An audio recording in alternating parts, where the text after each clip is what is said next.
warahmatullahi wabarakatuh. Perkenalkan, nama saya Adi Hidayatullah dan saya Agus Nur Wijaksono. Kami dari kelompok 5 akan menjelaskan tentang bagaimana dinamika histori dan urgensi wawasan Nusantara sebagai konsepsi dan pandangan kolektif kebangsaan Indonesia dalam konteks pergaulan ini.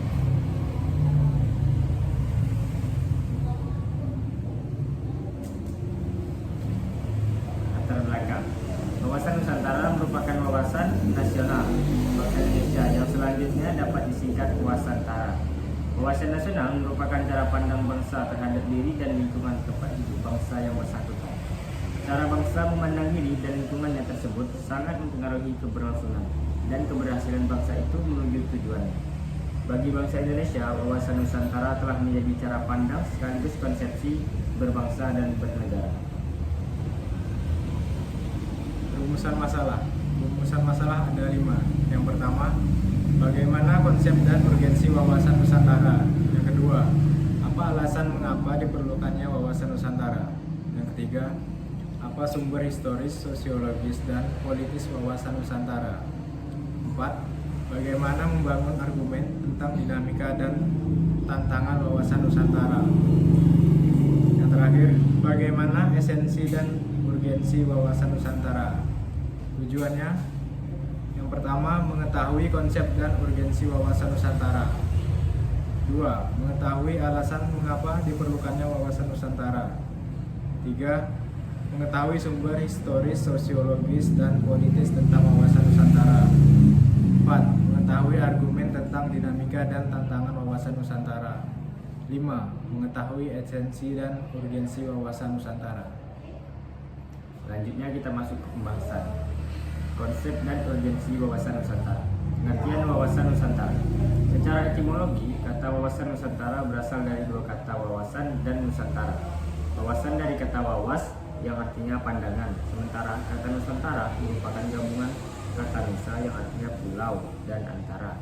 Kata Nusa dalam bahasa Sanskerta berarti pulau atau kepulauan, sedangkan dalam bahasa Latin kata Nusa berasal dari kata Nesos yang dapat berarti semenanjung, bahkan suatu bangsa. Merujuk pada pernyataan tersebut, maka kata Nusa juga mempunyai kesamaan arti dengan kata nation dalam bahasa Inggris, artinya bangsa. Dari sini bisa ditafsirkan bahwa kata Nusa memiliki dua arti, yaitu kepulauan dan bangsa. Yang kedua yaitu antara, memiliki pandangan dalam bahasa Latin.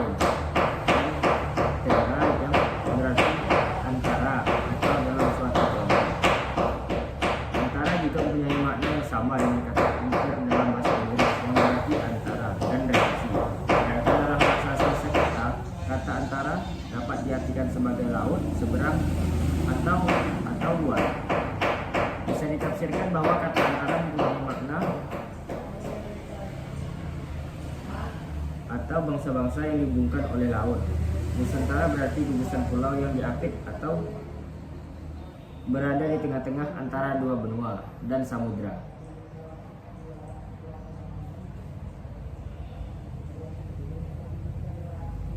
Hakikat wawasan Nusantara.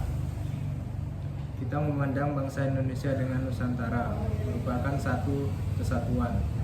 Jadi, hakikat wawasan Nusantara adalah keutuhan dan kesatuan wilayah nasional. Dengan kata lain, hakikat wawasan Nusantara adalah persatuan bangsa dan kesatuan wilayah. Dalam GBHN disebutkan bahwa hakikat wawasan Nusantara diwujudkan dengan menyatakan kepulauan Nusantara sebagai satu kesatuan politik, ekonomi, sosial, budaya, dan pertahanan keamanan. Ajaran dasar wawasan Nusantara ada 2, yaitu yang pertama landasan ideal Pancasila. Pancasila diakui sebagai ideologi dan dasar negara yang dirumuskan dalam pembukaan Undang-Undang Dasar 1945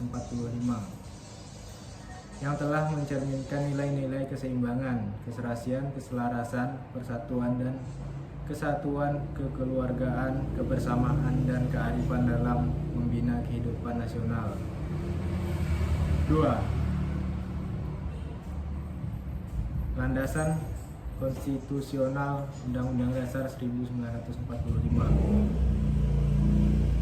Merupakan konstitusi dasar yang menjadi pedoman pokok dalam kehidupan masyarakat, berbangsa dan bernegara. Wawasan Nusantara memiliki peranan penting untuk mewujudkan persepsi dan sama bagi seluruh warga negara Indonesia. Unsur dasar wawasan Nusantara. Seluruh wilayah Indonesia yang memiliki sifat serba Nusantara dengan kekayaan alam dan penduduk serta aneka ragam budaya merupakan aspirasi bangsa yang berkembang di masyarakat dan cita-cita serta tujuan nasional yang terdapat pada pembukaan UUD 1945. Deskripsi.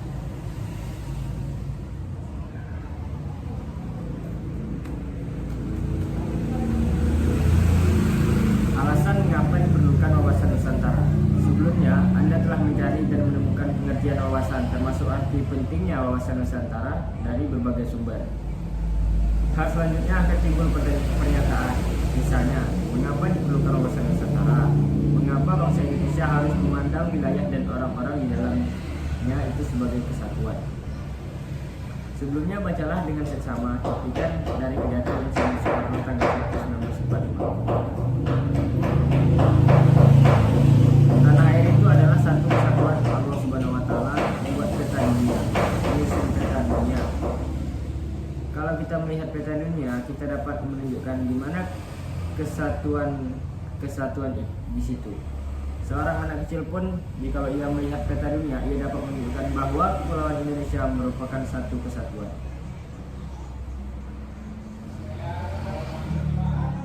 Itulah tadi sedikit cuplikan dari pidato Soekarno. Selanjutnya, sumber historis, sosiologis, dan politis tentang wawasan Nusantara. Lahirnya konsepsi wawasan Nusantara bermula dari Perdana Menteri Insinyur Haji Juanda Kartawijaya yang pada tanggal 13 Desember 1957 mengeluarkan deklarasi yang selanjutnya dikenal sebagai Deklarasi Juanda. Mendeskripsikan esensi dan urgensi wawasan Nusantara. Sebagaimana telah dikemukakan di muka, esensi atau hakikat dari wawasan Nusantara adalah kesatuan wilayah dan persatuan bangsa Indonesia. Mengapa perlu kesatuan wilayah? Mengapa persatuan bangsa? Sebelumnya Anda telah mengkaji bahwa sejarah munculnya wawasan Nusantara adalah kebutuhan akan kesatuan atau kebutuhan wilayah Indonesia. Wilayah Indonesia barulah merupakan satu kesatuan di mana laut tidak lagi merupakan pemisah tetapi sebagai penghubung.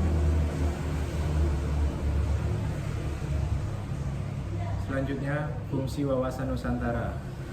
Wawasan Nusantara berfungsi sebagai pedoman, motivasi, dorongan, serta rambu-rambu dalam menentukan segala kebijakan, keputusan, tindakan, dan perbuatan bagi penyelenggara negara di tingkat pusat dan daerah, maupun bagi seluruh rakyat Indonesia dalam kehidupan bermasyarakat, berbangsa, dan bernegara.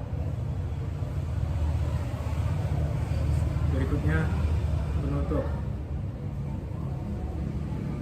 Wawasan Nusantara adalah cara pandang dan sikap bangsa Indonesia mengenai diri dan lingkungannya dengan mengutamakan persatuan dan kesatuan bangsa serta kesatuan wilayah dalam menyelenggarakan kehidupan bermasyarakat, berbangsa, dan bernegara, memperkuat kedaulatan atas wilayah negara tersebut.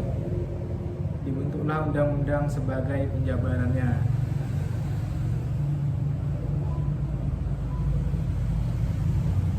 Setelah keluarnya Deklarasi Juanda 1957, dibentuklah Undang-Undang Nomor 4 PRP tahun 1960 tentang perairan Indonesia. Sampai saat ini telah banyak peraturan perundang-undangan yang disusun guna memperkuat kesatuan wilayah Indonesia. Berdasarkan pada kondisi sosial budaya masyarakat Indonesia, wawasan Nusantara yang pada awalnya berpandangan akan kesatuan atau keutuhan wilayah diperluas lagi sebagai pandangan akan persatuan bangsa Bangsa Indonesia tidak ingin lagi dipecahkan dalam banyak. Mungkin hanya itu yang dapat kami jelaskan tentang bagaimana dinamika, story, dan urgensi wawasan Nusantara sebagai konsepsi dan pandangan kolektif kebangsaan Indonesia dalam konteks pergaulan dunia. Assalamualaikum warahmatullahi wabarakatuh.